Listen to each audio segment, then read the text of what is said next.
안녕하세요. 꿈꾸는 간호사들의 디딤돌 드림너스입니다. 저 또한 간호학과를 졸업하고 교직 이수를 하여 간호사 면허증, 보건교사 자격증을 취득하고 많은 진로를 고민하는 학생들을 상담해 왔습니다. 앞으로 간호학과 준비하는 방법, 입시 전략은 어떻게 해야 할지 여러분들께 아낌없이 정보를 드리겠습니다. 최근 간호사를 꿈꾸는 학생들이 늘고 있습니다.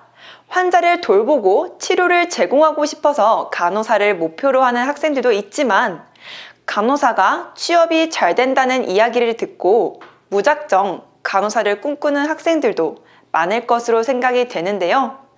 이 강의를 통해서 간호사와 간호학과에 대해 궁금해하시는 여러분들에게 간호사와 간호학과를 정확하게 이해하고 간호사라는 직업이 적성에 잘 맞는지 알아볼 수 있도록 도와드리려고 합니다. 그리고 취업률을 떠나서 간호사라는 직업을 진심으로 꿈꾸는 학생에게는 이번 강의를 보며 간호학과가 어떤 곳이고 간호학과 합격 후 어떤 식으로 교육을 받게 되는지 알게 된다면 조금 더 열심히 해서 꼭 간호학과에 가야겠다는 의욕이 생길 수 있도록 도와드리겠습니다. 적을 알고 나를 알면 백전백승이라는 말이 있듯이 간호학과에 대해 잘 알게 되면 간호학과 입시를 준비할 때 자기소개서와 면접 등에도 큰 도움이 될 수 있습니다. 자, 그럼 간호사와 간호학과에 대해 알아볼까요?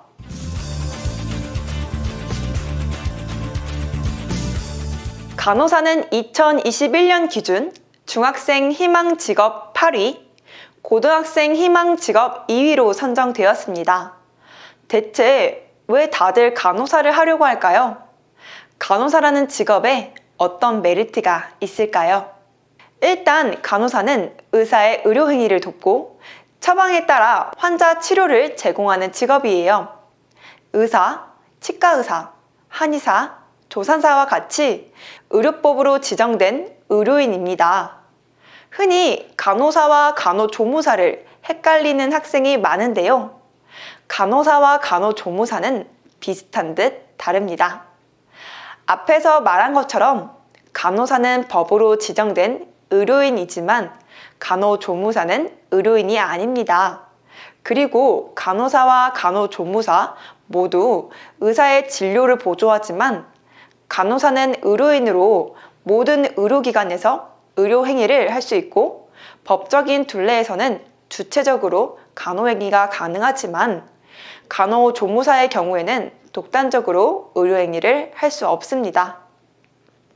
또한 간호사는 간호대학을 졸업하여 국가고시를 통해 면허증을 취득해야 하고 간호조무사는 간호조무사 학원에 다니며 자격증을 취득하는 차이가 있습니다. 두 직업은 협업하지만 업무는 다른 직업이니 헷갈리지 않도록 해야 해요. 간혹 간호사 학원 다니면 딸 수 있는 거 아니야? 하는 오해를 하는 경우가 있는데 불가하다는 점 알고 계셔야겠죠? 최근 코로나19로 인한 피해가 지속됨에 따라 의사와 간호사에 대한 관심이 커지고 있어요.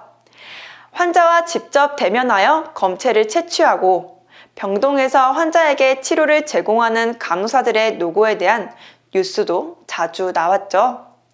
그에 따라 간호사라는 직업 자체에 관심이 늘면서 많은 학생이 희망 직업으로 꼽게 되었습니다.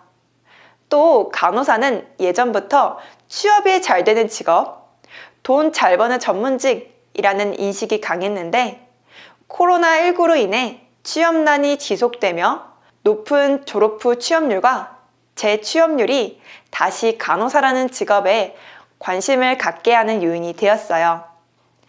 실제로 간호학과 졸업 후 취업률은 대학마다 다르지만 대체로 80% 이상으로 확인되고 95% 이상인 대학도 있습니다. 또 분만, 육아 등이나 개인적인 이유로 간호사로서의 업무를 쉬다가 다시 간호사로 근무해야 할 때의 취업률도 높은 편이고 병원 간의 이직 또한 쉬운 편이에요. 그리고 다른 직업에 비해 초봉이 높은 편이기도 합니다. 중소기업 사회초년생 초봉이 평균 2,900만 원 정도인데 비교하여 간호사 사회초년생 초봉은 대략 3천만 원에서 4천만 원까지로 상대적으로 높은 편입니다. 간호사 하면 3교대를 떠올리는 분들이 많겠지만 많은 간호사가 일하는 병동은 3교대로 근무하게 되는 경우가 많긴 하지만 3교대가 아닌 다양한 근무 형태가 있고 3교대를 하지 않는 부서도 많아요. 또 병원이 아닌 병원 밖 간호사의 직업도 이미 많고 점점 간호사라는 직업이 한계가 없어지며 다양한 분야에서 활동하는 간호사가 늘고 있어 간호사라는 직업의 미래는 밝다고 말할 수 있습니다. 그리고 이러한 현실적인 조건 이외에도 아픈 이를 돌보고 가장 가까이에서 치료하고 교감하며 보람을 느끼는 것을 꿈꾸며 간호사를 희망하는 학생도 많아요. 나로 인하여 환자의 상태가 호전되고 환자와의 친근감과 신뢰를 쌓는 것으로 얻을 수 있는 보람도 크답니다. 또 자신의 간호 지식을 활용하여 능동적으로 일한다는 것에 대한 만족감도 느낄 수 있어요. 남학생의 진학률도 궁금해 하실 텐데요. 최근에는 간호학과를 꿈꾸는 남학생도 늘어나는 추세예요. 과거에는 간호학과에서 한 반에 한두 명 정도 있던 남학생이 현재는 많으면 10명까지도 된다고 하죠. 이전에는 간호사는 여자의 직업이라는 고정관념이 있었지만 최근 남자 간호사들이 방송에 나오거나 책을 출간하여 자신들의 존재를 알리고 있죠. 환자를 예민하게 살피는 섬세함과 따뜻한 마음을 나누고 희망을 전하는 것은 성별에 구애되지 않는다는 인식이 늘고 있기 때문인 것 같습니다. 제 남동생도 남자 간호사로 현재 병원을 잘 다니고 있는데요. 동생은 남동기도 많아 함께 으쌰으쌰 하면 잘 다니고 있답니다. 직업에는 귀천이 없다는 말처럼 남자 직업, 여자 직업이 따로 있는 것은 아니고 환자를 간호하는 능력은 성별에 따라 다른 것이 아니기에 남학생도 충분히 도전할 만한 직업입니다. 망설이고 있는 남학생이 있다면 적극적으로 간호사를 꿈꾸기를 추천할게요. 이렇게 다양한 조건을 따져보면 간호사라는 직업은 미래 전망이 밝은 편이고 장점이 많은 직업이라 많은 학생들이 희망하고 있는 것 같습니다.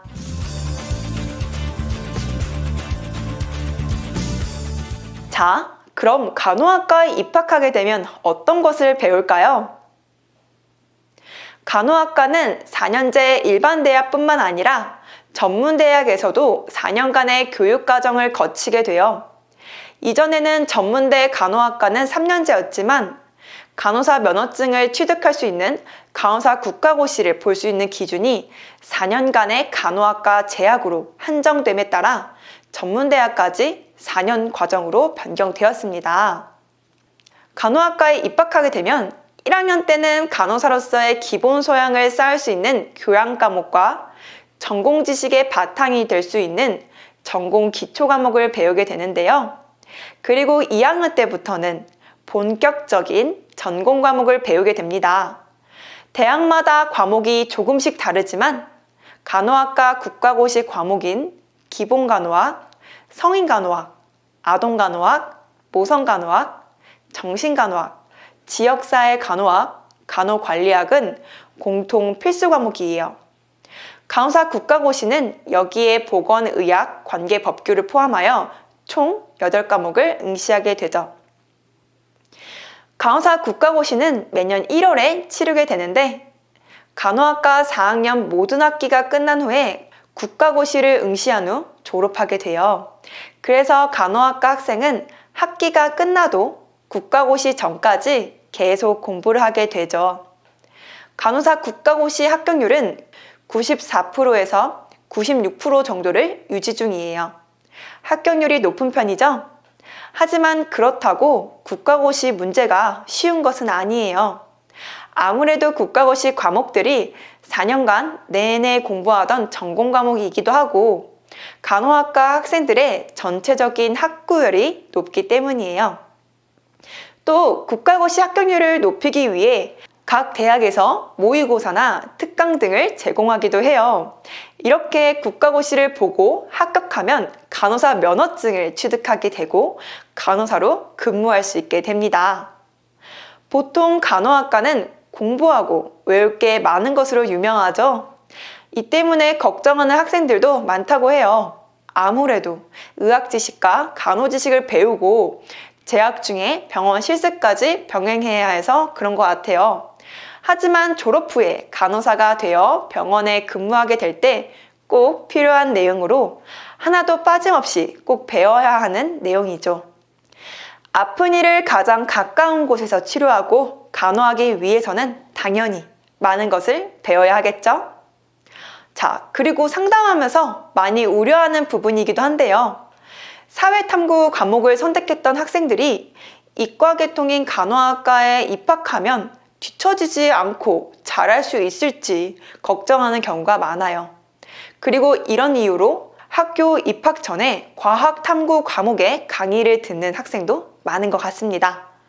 저도 사회탐구를 선택했던 한 사람으로서 걱정이 돼서 입학 전 선행학습을 해야겠다고 마음먹었었어요. 물론 그렇게 사전에 대비하는 것도 좋지만 이러한 부분을 보완하기 위해 1학년 과목으로 기초 생명과학을 포함하는 대학도 많기 때문에 걱정하지 않아도 돼요. 또한 사회탐구를 선택했던 학생들도 노력하면 충분히 상위권의 성적을 얻을 수 있어요. 간호학은 지역사회 간호학, 간호관리학 등 사회 현상이나 제도에 대해서 이해해야 하는 부분들도 많기 때문에 과탐, 사탐 어떠한 분야에서든 간호학과에 진학하고 난 후에 공부하는 것에는 큰 차이는 없습니다.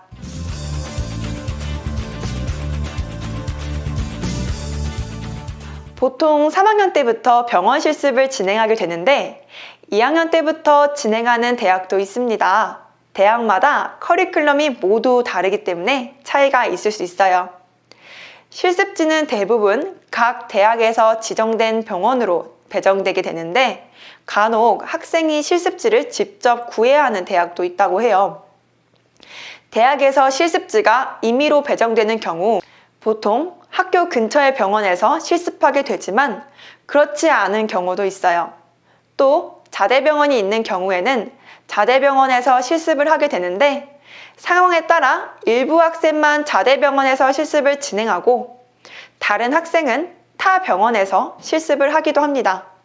그래서 학교와 먼 곳에서 실습하는 학생은 실습하는 동안 고시원에 살거나 단기 원룸 대여를 하기도 합니다.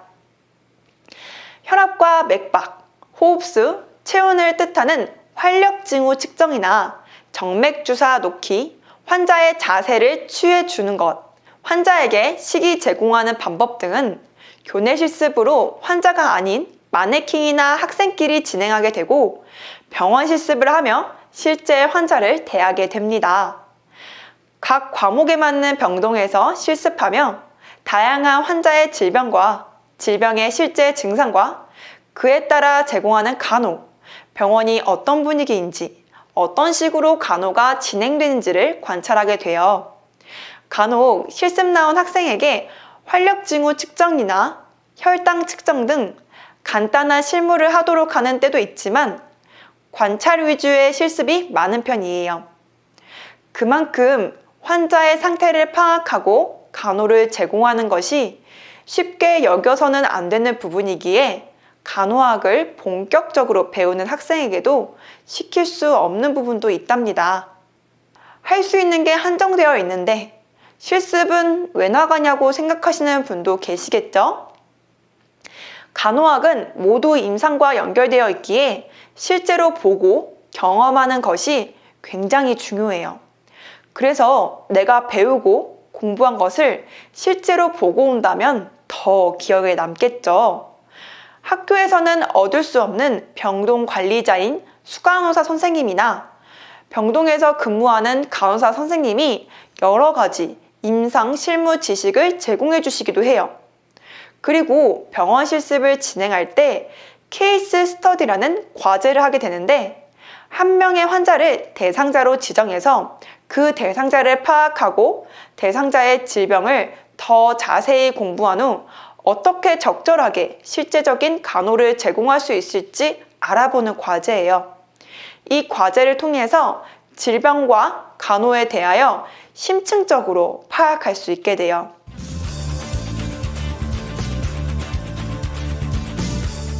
간호학과는 어떤 대학에서든 등급 컷이 높은 편이에요. 즉, 공부 잘하는 학생들이 모여있는 곳이죠. 안 그래도 비슷한 실력의 학생들이 모여있기 때문에 좋은 학점을 받기가 더 어려운 편인데 간호학과 내의 학구율은 매우 높아요. 1학년에 전공의 기초를 다지고 2학년부터 본격적인 전공 과목을 공부하게 되는데 그 전공 과목들이 나중에 국가고시를 응시하는 과목이기에 다들 열심히 공부하는 편이에요. 또 4학년 모든 학기가 끝나도 국가고시를 치러야 하기 때문에 졸업 때까지 내내 공부하게 되죠. 또 병원 취업에 학점도 큰 영향을 줄 수 있기 때문에 다들 마지막 학기까지 학점을 열심히 챙기는 편입니다. 하지만 어떻게 보면 높은 학구열과 모두가 열심히 하는 분위기에 함께 열심히 하게 되기도 하는데요. 특히 국가고시 전 함께 학교에서 특강을 듣거나 모의고사를 푸는 등의 시기에는 아는 것도 모르는 것도 전부 다 같이 나누게 되어 우정이 돈독해지기도 해요. 간호학과는 다른 학과와 달리 기본적인 전공이나 교양 수업과 실습을 병행하다 보니 고등학교 4학년이라는 표현을 하기도 합니다. 학과 동기들과 더 오래 함께하게 되어서 평생 친구로 남는 경우도 많은 것 같아요. 이번 강의에서는 간호사와 간호학과에서 배우는 과목이나 실습 진행 방법, 학과 분위기 등에 대해 알아보았는데요. 어떠신가요? 그동안 생각해온 것과 비슷한가요? 이 강의를 보기 전에는 막연히 간호사라는 직업에 대해 잘 모르지만 모두가 좋다고 하니까 괜찮지 않을까? 라고 생각했거나 그냥 간호사가 되고 싶다. 일단 간호학과에 가고 싶다 라고 생각해 왔다면 이 강의를 듣고 난 후에는 간호사가 어떤 직업인지 이해하게 될 수 있었을 거예요. 또 강의 내용을 토대로 간호학과에 가서 어떤 것을 배우고 싶은지에 대해 구체적으로 생각할 수 있었을 것 같은데요. 그렇게 구체적으로 생각한 것들을 나중에 면접에 활용할 수도 있답니다. 이 강의가 간호사, 간호학과를 진학하기를 원하시는 분들에게 많은 도움이 되었으면 좋겠습니다. 앞으로도 간호학과 입시와 관련돼서 유익한 정보를 전달해 드릴 예정이니 이 다음 강의도 기대해 주세요. 그럼 이번 영상은 이렇게 줄이겠습니다.